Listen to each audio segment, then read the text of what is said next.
Hello, everyone. Thank you for joining us again for the series Artists in Isolation. I'm Johnny Bergmann from Lower Cape Television, and I'm joined today by Paul Schulenburg. And Paul was actually my very first interview for Portraits of Cape Artists. Paul has a new book coming out of his work, and he is an accomplished painter. And thank you, Paul, for joining us. And how are you dealing with isolation? Oh, hi. Thank you, Johnny. Thanks for inviting me to be on your program. How am I dealing with the isolation? Well, it's not much different than my usual life, to tell you the truth. Since I work at home, I'm usually either in my house or in my studio. And on nice days, I go outside and paint or walk on the beach. So it hasn't affected me too much. It's a lot of the way I'm affected is being distracted by the news and trying to, if that makes it hard to concentrate on just working on paintings when it feels like my life seems pretty normal, but then on outside things are kind of going crazy. But other things have changed. I mean, getting together with other artists is something we normally do, and I haven't been able to do that lately. So that's been kind of sad, but it's a chance for me to get more work done. Well, you used to have your weekly painting groups, so I mean that can't happen anymore.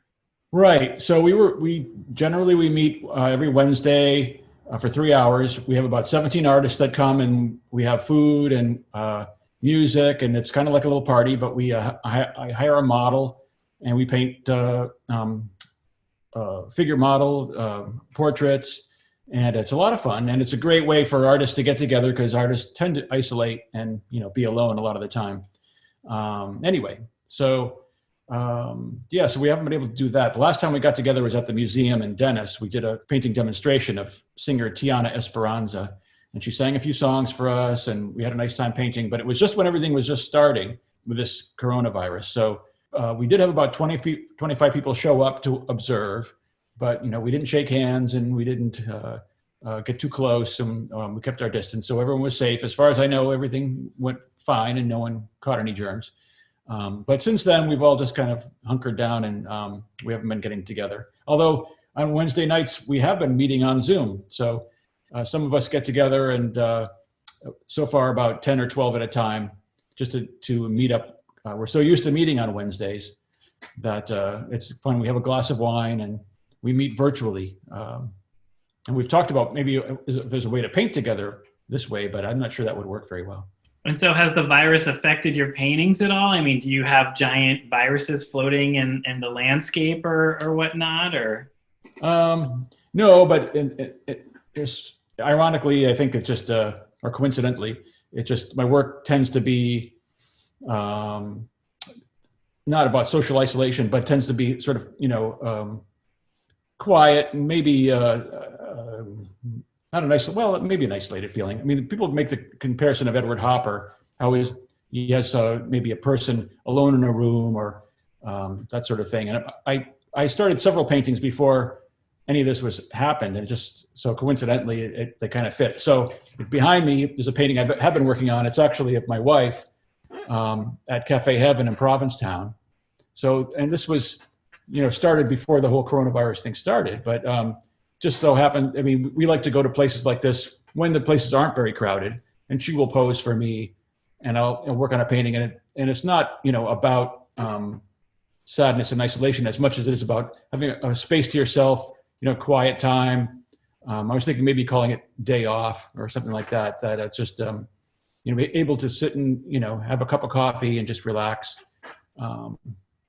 So yeah, that happened to be going on, but then it just happens to work out perfectly with the whole idea that people are kind of being by themselves these days.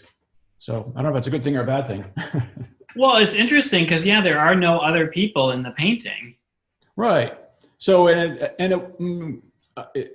partially because I had been doing paintings of the outside of Cafe Heaven, and the owner really liked what I was doing.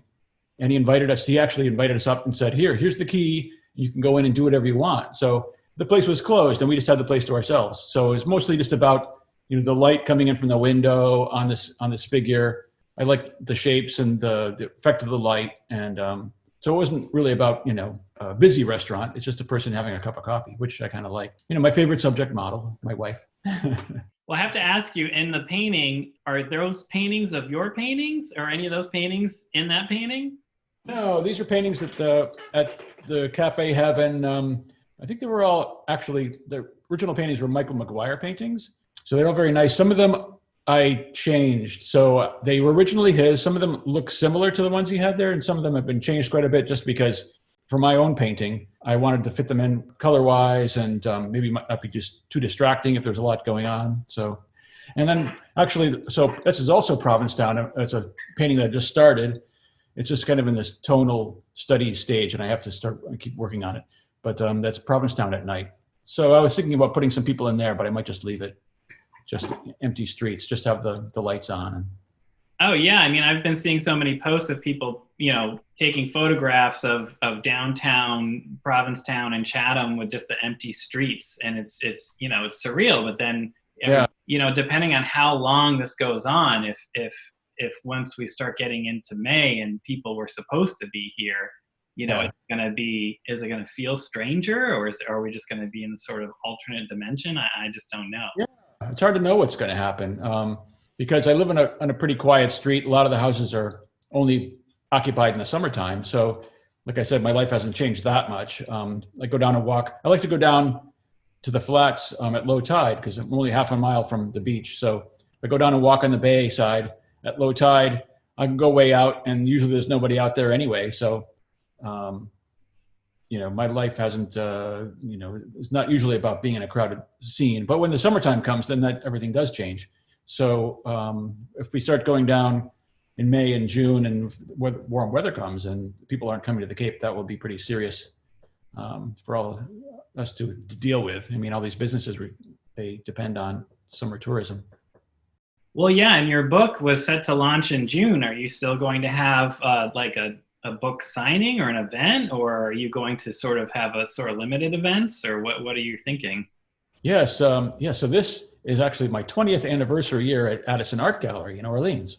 So we had a lot of things planned that might be on hold. So so we have this book that celebrates my 20th anniversary. So we have the book coming out, and yes, there's some parties that have been scheduled in May, like a book release party, and then my show at the galleries in July, and other events. And there's lots of events at the gallery constantly. So everything's sort of up in the air about whether or not we'll be able to do any of that stuff. So yeah, that's very sad, and we're all just taking it a little at a time. We don't know what's going to happen. Do you have any message for artists or patrons or fans or anything? Anybody out there viewing? Any messages? Well, just keep working, and I think people should look at this as a time to be creative.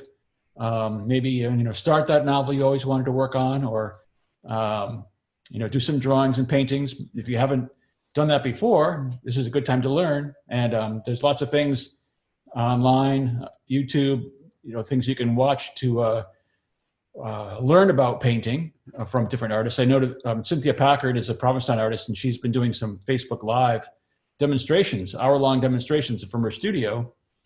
And I think she's done 2 or 3 already, and she's going to be doing some more. And that's really nice, and not charging for it.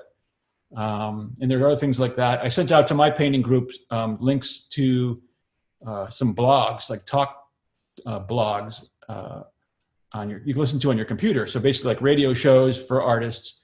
There's one called Artists Helping Artists. These people will contact people from all over the country, a different artist, and talk to them for an hour about their work, and kind of like you're doing right now, but just a general about how they got started and what their work is like. And there's one that Eric Rhodes does. I think it's the Plein Air Painters. I don't know. If you look up Plein Air Painters, Eric Rhodes, he does a radio show interviewing different artists. The Artists Helping Artists, a couple of years ago, they interviewed me, so you could look that up. So yeah, just look for resources and keep yourself busy. And if you stay home, enjoy your time at home, and eventually we'll all come out again and go back to normal. Yeah. Well, thank you, Paul. Thank you so much for joining us. I appreciate you taking the time. Yeah. Well, thanks for inviting me to be on the show. And it's always great to see you, Johnny. Always great to see you too, Paul. Take care of yourself. Stay safe. Bye bye.